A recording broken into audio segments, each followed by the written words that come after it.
Hey guys, what is up. आज की video में हम 5 ऐसे ऑनलाइन बिजनेस आइडियाज देखने वाले हैं जिनको कोई भी स्टार्ट कर सकता है, वो भी जीरो इन्वेस्टमेंट के साथ। इतना ही नहीं, हर एक आइडिया के साथ हम एक शॉर्ट रोड मैप देखेंगे कि कैसे उस बिजनेस को स्टार्ट किया जा सकता है, कैसे क्लाइंट्स लाने हैं या फिर कैसे प्रोडक्ट्स बेचने हैं। और हम इस वीडियो में ऑनलाइन बिजनेसेस जैसे कि एफिलिएट मार्केटिंग, ब्लॉगिंग, इन सब के बारे में बात नहीं करने वाले हैं। हम 5 unique online business ideas, online startup ideas देखने वाले हैं जो कि इन्वेस्टेबल बिजनेसेस होंगे। बहुत सारे लोगों को लगता है कि ऑनलाइन बिजनेसेस इन्वेस्टेबल नहीं होते, स्केल पे नहीं ले जाया जा सकता उनको, लेकिन ये बिल्कुल भी सच नहीं है। बहुत सारे ऑनलाइन बिजनेसेस बने हैं जो कि स्केलेबल हुए हैं और जिनमें लोगों ने इन्वेस्ट भी किया है। और आज हम कुछ ऐसे ही आइडियाज देखने वाले हैं। इन 5 आइडियाज को एक शॉर्ट रोड मैप के साथ तुम डाउनलोड भी कर सकते हो। कैसे करना है वो आगे जाके बताऊंगा, लेकिन अगर तुम्हारा बिजनेस में इंटरेस्ट है, स्टार्टअप्स में इंटरेस्ट है, तो हमारे चैनल पे बहुत सारे और बिजनेस आइडियाज हैं जिनको जाके तुम चेकआउट कर सकते हो। सॉफ्टवेयर बेस्ड कंपनी स्टार्ट करना चाहते हो, एक एजेंसी स्टार्ट करना चाहते हो जो कि सर्विस प्रोवाइड करे क्लाइंट्स को,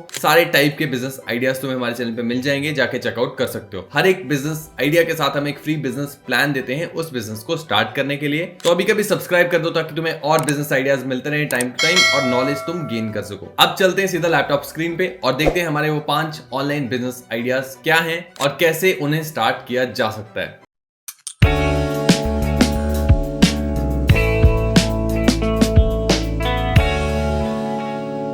तो गाइस, हम आ चुके हैं अपनी लैपटॉप स्क्रीन पे और इससे पहले कि हम अपना पहला आइडिया देखें, एक इंपॉर्टेंट बात कर लेते हैं कि हम कैसे एंटरप्रेन्योर बनेंगे, कितनी जल्दी हम अपना बिजनेस ग्रो करेंगे। वो सब डिपेंड करता है हमारा नेटवर्क कैसा है, हम कैसे लोगों के साथ बात करते हैं। और ताकि तुम और एंटरप्रेन्योर से बात कर पाओ और ऐसे लोगों से बात कर पाओ जो कि ऑनलाइन बिजनेस बिल्ड करना चाहते हैं, उसके लिए हमने एक फ्री व्हाट्सएप कम्युनिटी बनाई है जिसको तुम जाके ज्वाइन कर सकते हो इस QR कोड को स्कैन करके। बिल्कुल फ्री है ये कम्युनिटी, लिंक तुम्हें डिस्क्रिप्शन में भी मिल जाएगा। इस कम्युनिटी पे बिजनेस आइडियाज रिलेटेड बातें होती हैं। तुम अपने बिजनेस के लिए अगर को फाउंडर ढूंढना चाहते हो तो वो इस पे ढूंढ सकते हो और भी बहुत सारी नॉलेज यहाँ पे शेयर की जाती है। 800+ मेंबर्स इस कम्युनिटी पे ऑलरेडी हैं और तुम भी इसको जाके ज्वाइन कर सकते हो। अब चलते हैं अपने पहले आइडिया पे जिसका नाम है सस्टेनेबल लिविंग रिसर्चर। अब ये आइडिया है क्या? तो अगर अभी तुमने देखा होगा, बहुत ज्यादा ट्रेंड आ रहा है कि सस्टेनेबल लिविंग और इको फ्रेंडली प्रोडक्ट्स के बारे में कंपनीज बहुत ज्यादा फोकस कर रही है। इवन गवर्नमेंट भी ऐसे बिजनेसेस को काफी ज्यादा सपोर्ट कर रही है जो कि सस्टेनेबल लिविंग के ऊपर फोकस करते हैं, इको फ्रेंडली प्रोडक्ट्स के ऊपर फोकस करते हैं, उनको सब्सिडी भी मिल रही है। तो इसमें हमारे बिजनेस का काम क्या होगा?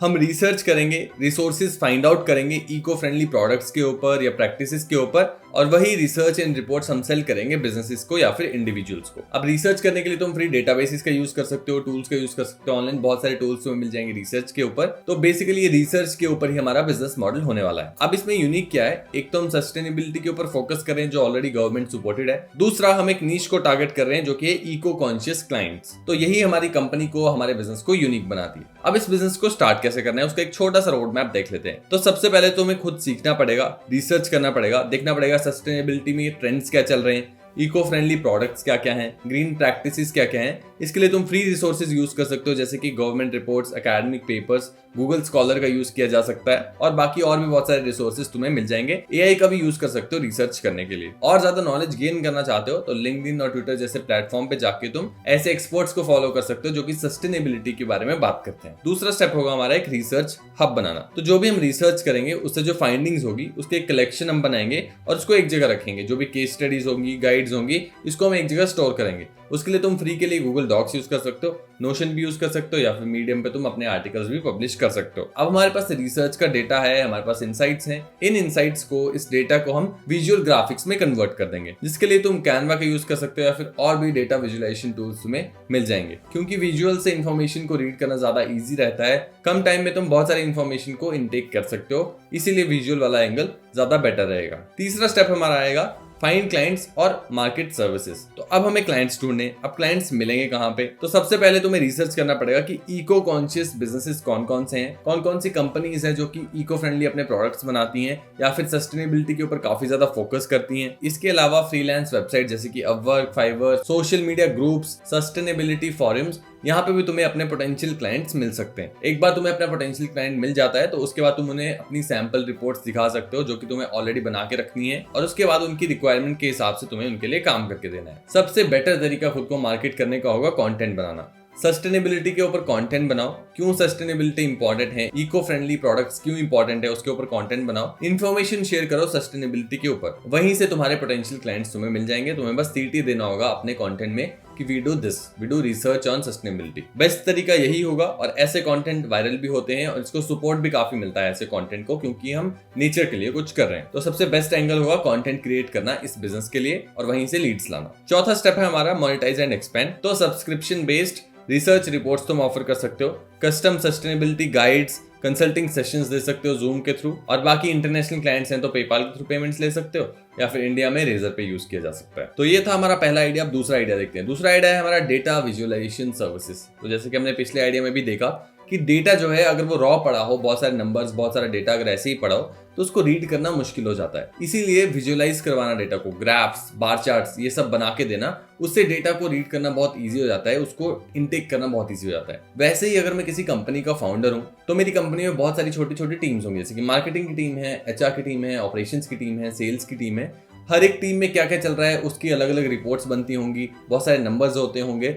ये सब चीजें मैं एक टाइम पे अगर देखना चाहूँ तो मुझे दिख नहीं पाएगा। मुझे एज अ सीईओ काफी ज्यादा टाइम देना पड़ेगा हर एक टीम को बारी बारी से देखने में कि क्या चल रहा है क्या नहीं चल रहा। लेकिन यहीं पे अगर मेरे पास एक ऐसा प्लेटफॉर्म हो जो विजुअलाइज करके दे मेरे को सारे डेटा का और दिखाए कि किस टीम में क्या चल रहा है, हर एक टीम के लिए एक ग्राफ बना के दे, तो मैं एकदम से पता कर सकता हूँ कि किस टीम पे मुझे भी फोकस करना चाहिए, कहाँ पे गड़बड़ी चल रही है और किस टीम के साथ मुझे मीटिंग्स लेनी चाहिए। तो यहाँ से डेटा ड्रिवन डिसीजन मेकिंग काफी ईजी हो जाती है जब हम डेटा को विजुअलाइज करवा देते हैं। और यही हमारा बिजनेस आइडिया होने वाला है। हम फ्री टूल्स का यूज करेंगे जैसे कि tableau public, Google data studio, D3.js, और क्लाइंट्स को चार्ज करेंगे ऐसे प्लेटफॉर्म्स, ऐसे डैशबोर्ड्स बनाने के लिए जो कि उनकी कंपनी के डेटा को उनको विजुअलाइज करके दे सके। इससे उनका टाइम बचेगा और जल्दी वो प्रॉब्लम्स को सॉल्व कर पाएंगे, तो इवेंचुअली पैसा भी बचेगा। अब इसमें यूनिक क्या है कि फाउंडर्स और entrepreneurs data driven decision making पे काफी ज्यादा फोकस करते हैं और ये ज्यादा ट्रेंडिंग में भी ये चीज, तो इस पे एक तो हम टैप करेंगे। दूसरा, इस बिजनेस को स्टार्ट करने के लिए तुम्हें पैसा नहीं चाहिए, तुम्हें बस सिंपल सीखना है कि कैसे तुम एक डैशबोर्ड बना सकते हो जहाँ पे विजुअलाइज करा पाओ डेटा को। ये वाला business idea one of my favourite business ideas है इस पूरी वीडियो में,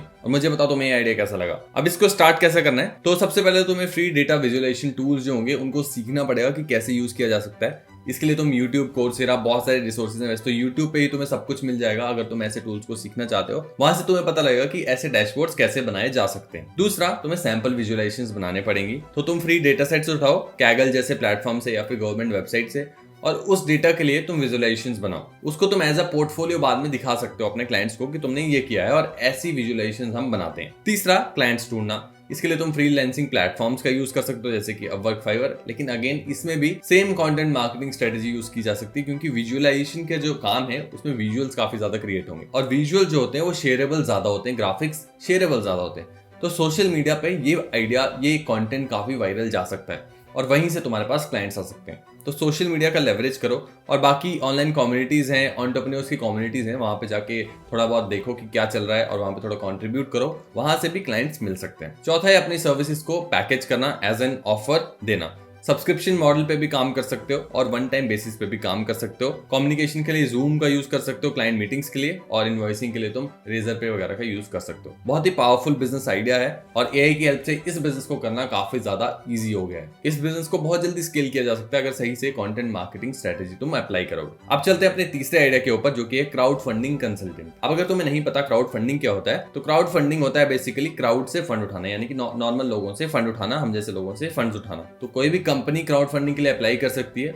और अगर वो एक्सेप्ट होती है तो लोग जाके उसको पैसा देते हैं। अगर कंपनी का आइडिया, कंपनी का बिजनेस मॉडल लोगों को पसंद आता है तो लोग कंट्रीब्यूट करते हैं उस कंपनी को फंड करने के लिए। इसी को क्राउड फंडिंग कहते हैं। अब बहुत सारी कंपनीज होती हैं जिनको क्राउड फंडिंग नहीं मिल पाती, उनको पता नहीं होता क्राउड फंडिंग के लिए अप्लाई कैसे करते हैं और कैसे उनको फ्री में फंडिंग मिल सकती है, और वहीं पे हमारा बिजनेस आएगा उसी गैप को ब्रिज करने के लिए। हम crowd funding consulting service provide करेंगे इंडिविजुअल्स को, बिजनेस ओनर्स को या फिर बिजनेसेस को, ताकि वो successful crowd funding campaigns run कर पाए। प्लेटफॉर्म जैसे कि किकस्टार्टर और इंडिगोगो ऐसे प्लेटफॉर्म्स हैं जहां पे क्राउड फंडिंग ली जा सकती है। अब इस आइडिया में यूनिक क्या है, एक तो हम ट्रेंड के साथ चल रहे हैं, क्राउड फंडिंग का कॉन्सेप्ट काफी ज्यादा ग्रो हो रहा है, तेजी से ट्रेंड में है अभी, और इसमें इन्वेस्टमेंट नहीं चाहिए, तुम्हें नॉलेज चाहिए अच्छा खासा कि क्राउड फंडिंग कैसे उठाई जा सकती है। तुम्हें रिसर्च करना पड़ेगा कि कैसे क्राउड फंडिंग कैंपेन सक्सेसफुल होते हैं और कौन से कैंपेन्स फेल होते हैं, तो क्या अवॉइड करना है और क्या बिजनेस के लिए करना सही रहेगा। अब इस बिजनेस को स्टार्ट कैसे करना है, तो सबसे पहले तुम्हें सक्सेसफुल और फेल्ड जो क्राउड फंडिंग कैंपेन्स रहे हैं उनके बारे में रिसर्च करो। वहां से तुम्हें नॉलेज आएगा कि कैसे क्राउड फंडिंग कैंपेन्स रन करते हैं, वर्क करते हैं, और तुम कैसे किसी भी कंपनी के लिए क्राउड फंडिंग कैंपेन एक सक्सेसफुल बना सकते हो। दूसरा, अलग अलग क्राउड फंडिंग प्लेटफॉर्म्स हैं, उनके बारे में पढ़ो, जाके देखो कौन कौन से प्लेटफॉर्म्स हैं, किसमें क्या मिल रहा है, किसमें क्या नहीं मिल रहा, क्या रिक्वायरमेंट्स हैं। फ्री ट्यूटोरियल्स यूज करो, प्लेटफॉर्म की डॉक्यूमेंटेशंस को जाके पढ़ो। ये पहले 2 स्टेप सबसे ज्यादा इंपॉर्टेंट होने वाले हैं इस बिजनेस को करने के लिए। उसके बाद तुम्हें पोर्टफोलियो और केस स्टडीज बनाना है हाइपोथेटिकल कैंपेन्स के लिए। यानी कि कोई भी एक बिजनेस लो, चैट जीपीटी से पूछ के कोई भी एक बिजनेस उठा लो और उसके लिए हाइपोथेटिकल कैंपेन बनाओ। इस कैंपेन को बाद में एज अ पोर्टफोलियो तुम शेयर कर सकते हो अपने पोटेंशियल क्लाइंट्स के साथ। प्रेजेंटेशंस के लिए तुम कैनवा यूज करो, फ्री में बहुत कुछ तुम्हें मिल जाएगा उसमें, और अच्छी अच्छी प्रेजेंटेशंस बना सकते हो, टेम्पलेट्स यूज कर सकते हो। चौथा स्टेप है हमारा प्रमोट करना अपनी सर्विसेज को सोशल मीडिया के थ्रू। तो ये जो बिजनेस हम स्टार्ट करेंगे इसमें हमारे जो पोटेंशियल क्लाइंट्स होंगे वो कहाँ मिलेंगे? लिंक्डइन और ट्विटर पे। यहीं पे सबसे ज्यादा फाउंडर्स, स्टार्टअप ओनर्स हमें मिलेंगे और वहीं से हमें इनको टैप करना है। तो हमें कंटेंट बनाना है अगेन, या फिर तुम डायरेक्ट मैसेजेस भी करना शुरू कर सकते हो ऐसे स्टार्टअप फाउंडर्स को। एक बार तुम्हारे पहले 3 स्टेप हो गए तो उसको डायरेक्ट मैसेजेस कर सकते हो और कंटेंट बनाना शुरू कर सकते हो इस चीज के अराउंड कि क्राउड फंडिंग कैसे लें, क्राउड फंडिंग क्या होता है। क्राउड फंडिंग के बारे में जितना ज्यादा कंटेंट, जितनी ज्यादा वैल्यूएबल इन्फॉर्मेशन शेयर करोगे वैसे ही लोग देखेंगे उसको जो भी इंटरेस्टेड होंगे क्राउड फंडिंग में, और वहां से तुम्हारे पास वो एज अ क्लाइंट आ सकते हैं, इनबाउंड लीड्स आ सकते हैं। 5वां है फ्लैट फी चार्ज करनी है अपनी कंसल्टिंग सर्विसेज के लिए, या फिर परसेंटेज में भी तुम ले सकते हो। तो जितना भी क्राउड फंडिंग से फंड्स रेज होंगे उसका कुछ परसेंटेज चार्ज कर सकते हो क्लाइंट को, या फिर फिक्स्ड फी भी ले सकते हो। तो ये भी काफी इंटरेस्टिंग बिजनेस आइडिया है, लेकिन इसमें रिसर्च बहुत ज्यादा लगेगी, तुम्हें पढ़ना पड़ेगा अच्छे से, लेकिन फ्री टू स्टार्ट है और बहुत अच्छा ये बिजनेस मॉडल है। पहले 2-3 स्टेप्स पे बहुत अच्छे से ध्यान से फोकस करना, तभी आगे जाके सक्सेसफुल हो पाओगे। अब चलते हैं अपने चौथे आइडिया के ऊपर, जो कि है ब्रांड स्पेसिफिक मीम स्ट्रेटेजिस्ट। तो अगर तुम देखो अभी जितना भी वायरल चीजें होती हैं, वायरल जा रहा है कुछ भी इंस्टाग्राम पे, तो कहीं ना कहीं वो मीम से रिलेटेड जरूर होता है, और मोस्टली मीम्स ही वायरल जाती हैं। और वायरलिटी है क्या? Free distribution. यानी कि अगर किसी ब्रांड के लिए तुम वायरल कंटेंट बना पाओ, वायरल मीम बना पाओ, तो वो फ्री डिस्ट्रीब्यूशन है कंपनी के लिए। जिस रीच के लिए, जिस इंप्रेशंस के लिए, जिस क्लिक्स के लिए ब्रांड को थाउजेंड्स ऑफ रुपीस खर्च करने पड़ेंगे, वो फ्री में हो जाए अगर, तो कंपनी का कितना सारा पैसा बच सकता है। और यहीं से हमारा ये वाला बिजनेस आइडिया निकल के आता है, जो कि है ब्रांड स्पेसिफिक मीम स्ट्रेटेजिस्ट। यानी किसी भी एक ब्रांड को पकड़ लो, उसके लिए तुम्हें मीम्स बनाने हैं स्ट्रेटेजाइज करके, किस टाइप के मीम्स चल सकते हैं इस ब्रांड के लिए और कहां से उनको वायरलिटी वाला एंगल मिल सकता है और फ्री रीच मिल सकती है, फ्री डिस्ट्रीब्यूशन मिल सकता है। तो बहुत ही सिंपल बिजनेस आइडिया है। हमें कस्टम मीम्स बनाने हैं, जिफ्स बनाने हैं, जो कि ब्रांड को प्रमोट करने में हेल्प करें। ब्रांडेड बेसिकली हमें जीआईएफ्स और मीम्स बनाने हैं। इनको बनाने के लिए तुम कैनवा का यूज कर सकते हो, जिफी का यूज कर सकते हो। इस बिजनेस आइडिया में यूनिक क्या है कि हम ह्यूमर और ब्रांडिंग दोनों को मिला रहे हैं और उससे हम कंटेंट बना रहे हैं। इससे होगा क्या कि डिजिटल मार्केटिंग स्पेस जो काफी कॉम्पिटिटिव हो चुका है अभी, उसमें हम स्टैंड आउट करने के हमारे चांसेस बढ़ जाते हैं, ब्रांड्स के स्टैंड आउट करने के चांसेस बढ़ जाते हैं। और ब्रांड अगर पैसा कमाएगी, ब्रांड के पास लोग आएंगे, तो ऑब्वियसली वो तुम्हें भी पे करेगी। तो अगर तुम्हें मीम्स देखना पसंद है तो देखने के बजाय बनाना शुरू कर दो, उससे काफी ज्यादा पैसा कमाया जा सकता है। और अगर तुम्हारे पास क्रिएटिव ब्रेन है और सही में तुम अच्छे मीम्स बना सकते हो, तो इंस्टेड ऑफ कि तुम मीम पेज बनाओ और उससे पैसा कमाने का ट्राई करो, किसी एक ब्रांड के लिए अगर तुम मीम्स बनाओगे तो काफी ज्यादा पैसा कमाया जा सकता है, इंस्टेड ऑफ कि तुम एक मीम पेज बना रहे हो, क्योंकि उसको मोनेटाइज करना थोड़ा सा दिक्कत हो जाता है बाद में और उससे पैसा कमाना मुश्किल हो जाता है। अब देखते हैं इस बिजनेस को स्टार्ट कैसे करना है, रोड मैप क्या है। सबसे पहले मीम मार्केटिंग सीखने पड़ेगी, फ्री डिजाइन टूल सीखने पड़ेंगे। ऑलरेडी मीम्स तुम बनाते आ रहे हो तो तुम्हारे लिए ईजी हो जाएगा, लेकिन उसमें ब्रांडिंग टच कैसे देना है मीम्स में, वो तुम्हें सीखना पड़ेगा कि कैसे ब्रांड्स को इंटीग्रेट करना है, ब्रांडिंग को इंटीग्रेट करना है मीम्स में, ताकि ब्रांड के बारे में लोग जाने और ब्रांड की अवेयरनेस फैले। यूट्यूब, रेडिट का यूज कर सकते हो और रिसर्च करने के लिए। डिजाइनिंग के लिए कैनवा, जिफी, कैपविंग के यूज किया जा सकता है। अब दूसरा है अपना पोर्टफोलियो बनाना। अब पोर्टफोलियो के लिए तुम्हारे पास ब्रांड्स, क्लाइंट्स तो है नहीं अभी। किसी भी पॉपुलर ब्रांड को पकड़ो, उसके लिए तुम मीम्स बनाओ और ये ब्रांडेड मीम्स होने चाहिए। जैसे कि कोको कोला को पकड़ लो, पेप्सी को पकड़ लो, ब्रांडेड मीम्स बनाओ कोको कोला और पेप्सी के लिए। अब ये जो मीम्स तुम बनाओगे कोको कोला, पेप्सी के लिए, ये एज अ पोर्टफोलियो तुम्हारा काम करेगी और अगली बार जब तुम क्लाइंट को पिच करने जाओगे अपनी सर्विसेज, तो वहां पे तुम दिखा सकते हो कि हाँ, ये मेरा पोर्टफोलियो है। इसके अलावा इसी काम को इंस्टाग्राम, ट्विटर, सोशल मीडिया पे भी शेयर किया जा सकता है, वहां से भी तुम्हें रीच मिल जाएगी। अब तीसरा स्टेप है क्लाइंट्स ढूंढना। इसमें तुम सोशल मीडिया का यूज कर सकते हो अगेन, या फिर फ्रीलांसिंग वेबसाइट्स का।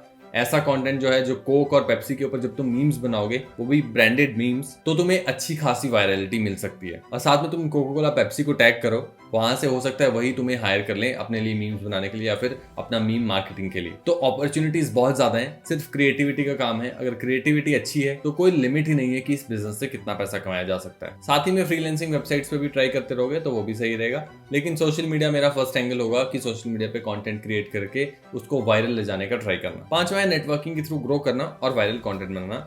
अगेन कोलैबोरेट करो माइक्रो इन्फ्लुएंसर्स के साथ, ब्रांड्स के साथ, फ्री मीम्स देके उनको पहले और दिखाओ उनको कि तुम उनके लिए क्या कर सकते हो, फ्री में कितनी रीच ला सकते हो। ट्रेंडिंग मीम्स हैं, उनको रिसर्च करो, देखो क्या ट्रेंड में चल रहा है और वैसे ही मीम्स ब्रांड के लिए बनाने का ट्राई करो। उससे चांसेस बढ़ जाएंगे कि तुम ब्रांड के लिए ज्यादा ट्रैक्शन ला पाओगे और वहीं से इनबाउंड लीड्स भी आएंगी। तो ये था हमारा चौथा आइडिया और ये आइडिया काफी ज्यादा बड़ा बन सकता है अगर तुम इसमें अच्छे से काम करते हो और अच्छे क्रिएटिव इंसान हो तुम और अच्छी मीम्स बना सकते हो। साथ ही में ब्रांडिंग और जो मीम्स का मर्जर होगा वो जितना स्मूथ होगा उतनी अच्छी कंपनी तुम्हारी चल पाएगी, उतना अच्छा बिजनेस तुम्हारा चल पाएगा। अब चलते हैं हमारे फिफ्थ आइडिया पे जो कि है माइक्रो इन्फ्लुएंसर क्यूरेटर। अब बहुत सारे इन्फ्लुएंसर्स अभी बढ़ गए हैं, इतने सारे इन्फ्लुएंसर आ गए हैं कि ढूंढना मुश्किल हो गया कौन सा अच्छा है कौन सा नहीं। इसमें भी कैटेगरीज है इन्फ्लुएंसर्स की, एक जिनके फॉलोअर्स मिलियंस में हैं, एक जिनके 500 to 1 मिलियन है, बाकी 100K to 500K और एक जो है 50K to 100K और बाकी 10K to 50K। अलग अलग कैटेगरीज हैं अब इन्फ्लुएंसर्स की based on number of followers,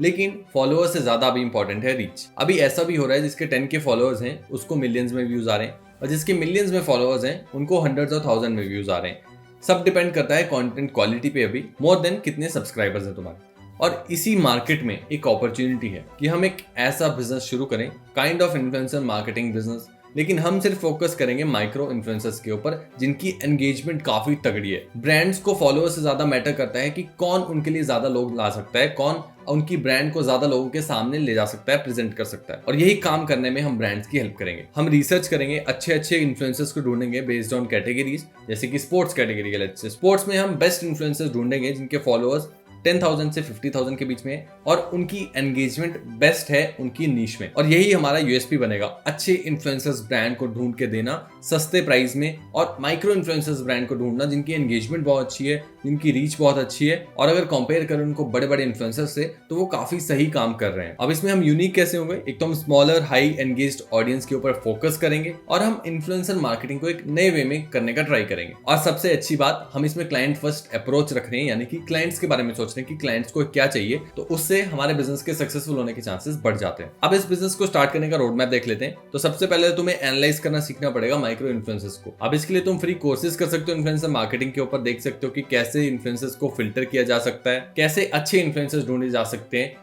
उसके लिए थोड़ी वीडियोस देखो यूट्यूब पे जाके, या फिर कोर्सेज कर सकते हो तुम छोटे मोटे फ्री कोर्सेज, वहां से तुम्हें पता लग जाएगा कि कैसे माइक्रो इन्फ्लुएंसर्स ढूंढने। सबसे पहले कौन कौन से टूल्स यूज किए जा सकते हैं इन्फ्लुएंसर्स को ढूंढने के लिए। बहुत सारे टूल्स भी हैं जो कि तुम यूज कर सकते हो, कुछ फ्री हैं कुछ पेड हैं, वो सब तुम्हें वीडियोस देखने के बाद, कोर्स करने के बाद पता चल जाएगा। दूसरा है अपने क्यूरेटेड नीश इन्फ्लुएंसर्स का पोर्टफोलियो बनाना। अब इस पोर्टफोलियो में हमारे पास होगा क्या, हमारे पास लिस्ट होगी गूगल शीट पे या फिर नोशन पे, उस पे एंगेजमेंट रेट, व्यूज, लाइक्स और जो भी इंपॉर्टेंट इनसाइट्स होती हैं ब्रांड के लिए वो होंगी। और उसके आगे हम एक सेक्शन लिखेंगे कि क्यों ये इन्फ्लुएंसर बेस्ट है और क्यों ये इन्फ्लुएंसर हम रिकमेंड कर रहे हैं। वो हो सकता है क्योंकि उसके फॉलोअर्स कम है, उसको बहुत ज्यादा रीच मिल रही हो, या फिर उसका कंटेंट बहुत ज्यादा एंगेजिंग है, बहुत सारे लोग उसके कंटेंट के साथ एंगेज करते हैं, लाइक करते हैं, कमेंट करते हैं, वो रीजन हो सकता है। तो हर एक रीजन लिखेंगे हम कि क्यों ये इन्फ्लुएंसर बेस्ट है, और यही चीज हमारे बिजनेस को यूनिक बनाएगी। और ब्रांड्स को ये चीज बहुत पसंद आती है जब हम इतना डिटेल में देखते हैं, डिटेल में फिल्टर करते हैं इन्फ्लुएंसर को, या काम करते हैं डिटेल में। तो एक बार हमारे पास इन्फ्लुएंसर्स आ गए, अब हमें ब्रांड और क्लाइंट्स ढूंढने हैं। तो ब्रांड कहाँ से आएंगे, तो हमारी जो सर्विसेज हैं वो चाहिए किसको होंगी, वो ब्रांड्स को चाहिए होंगी, कंपनीज को चाहिए होंगी जिनके प्रोडक्ट्स होंगे या सर्विसेज होंगी। अब जिन ब्रांड्स को, जिन कंपनीज को हमारी सर्विसेज चाहिए, उन कंपनीज में, उस ब्रांड में कौन होगा ऐसा इंसान, किस पोस्ट पे होगा वो जो ऐसी सर्विसेज को ढूंढ रहा होगा। तो वो मार्केटिंग वाला बंदा हो सकता है, वो सेल्स वाला बंदा हो सकता है, डिपेंड करता है हर एक कंपनी में। और ये सारे लोग सेल्स मार्केटिंग के बंदे हमें कहाँ मिलेंगे, ये मिलेंगे लिंक्डइन पे, ये मिलेंगे ट्विटर पे। तो हम यहाँ पे जाके ऐसे लोगों को ढूंढ सकते हैं और डायरेक्ट मैसेज कर सकते हैं, या तो हम कंटेंट क्रिएट कर सकते हैं इन्फ्लुएंसर मार्केटिंग के ऊपर, माइक्रो इन्फ्लुएंसर मार्केटिंग के ऊपर, या फिर अपने बिजनेस के अराउंड कि हम क्या करते हैं और कैसे हेल्प कर सकते हैं बिजनेसेस की। सबसे इंपॉर्टेंट है ऐसे लोगों के सामने अपने कंटेंट को लाना, या फिर मैसेज करके उनके सामने अपने मैसेज को लाना। तो यही अप्रोच तुम्हें लेनी है, ढूंढना है कि कहाँ पे तुम्हारा टारगेट ऑडियंस हो सकता है। अब पांचवा स्टेप है मोनेटाइज करना। तो इसके लिए तुम कमीशन बेसिस पे मोनेटाइज कर सकते हो, या फिर डायरेक्ट फी चार्ज कर सकते हो कंसल्टिंग के लिए और वहां से पैसा कमा सकते हो। तो ये था हमारा पांचवा आइडिया। और इन 5 आइडियाज में से जो मेरे टॉप 3 आइडियाज हैं, सबसे पहले मैं रखूंगा ब्रांड स्पेसिफिक मीम स्ट्रेटेजी वाले आइडिया को। सेकंड पे जो मेरा आइडिया होगा उसके लिए मैं रखूंगा डेटा विजुअलाइजेशन सर्विसेज को। और थर्ड पे जो मेरा बेस्ट आइडिया होगा उसमें मैं रखूंगा माइक्रो इन्फ्लुएंसर क्रिएटर को। तुम अपने टॉप 3 आइडियाज बताओ, या फिर बताओ कौन सा आइडिया सबसे बढ़िया लगा तुम्हें, और कौन से आइडिया पे तुम चाहते हो कि मैं एक डिटेल्ड वीडियो बनाऊं प्रॉपर बिजनेस प्लान के साथ, वो मुझे कमेंट करके बताना। वीडियो अच्छी लगी तो प्लीज लाइक करना और सब्सक्राइब कर दो और ऐसी वीडियोस के लिए और ऐसे बिजनेस आइडियाज के लिए। इस वीडियो के लिए इतना ही। थैंक यू, धन्यवाद।